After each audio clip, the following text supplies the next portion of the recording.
കൊമ്പൻ ഉള്ളൂർ കാർത്തികേയന്റെ നില അതീവ ഗുരുതരം. പാദരോഗത്തിനടിപ്പെട്ട് ചികിത്സ ലഭിക്കാതെ നിൽക്കുന്ന തിരുവിതാംകൂർ ദേവസ്വം ബോർഡിന്റെ കീഴിലുള്ള ആനയായ ഉള്ളൂർ കാർത്തികേയന്റെ അവസ്ഥ അതീവ ദയനീയമായി തുടരുന്നു. ദേവസ്വം ബോർഡിന്റെ അനാസ്ഥ മൂലം നല്ല ചികിത്സ ലഭിക്കാത്തതും പരിചരിക്കാൻ പാപ്പാന്മാരില്ലാത്തതും ആനയുടെ സ്ഥിതി ഗുരുതരമാക്കുകയാണ്.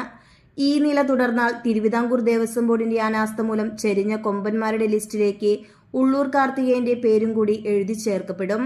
കാർത്തികേയന്റെ മുൻ പാപ്പാനായിരുന്ന വിഷ്ണുവിനെ പ്രദേശത്തെ കപട ആനപ്രേമികളുടെ ഇടപെടൽ മൂലം ആനയിൽ നിന്നും മാറ്റിയ ശേഷം അവന്റെ അവസ്ഥ അതീവ ദയനീയമാണ്.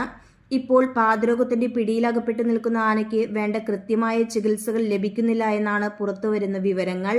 വൃത്തിഹീനമായ അന്തരീക്ഷത്തിൽ നിൽക്കുന്ന ആനയുടെ കാലിലെ വ്രണത്തിൽ നിന്നും പുഴുക്കൾ വരുന്ന അവസ്ഥയിൽ വരെ എത്തിയിരിക്കുകയാണ്. ആനയ്ക്ക് ആവശ്യമായ ഭക്ഷണവും ലഭിക്കുന്നില്ല.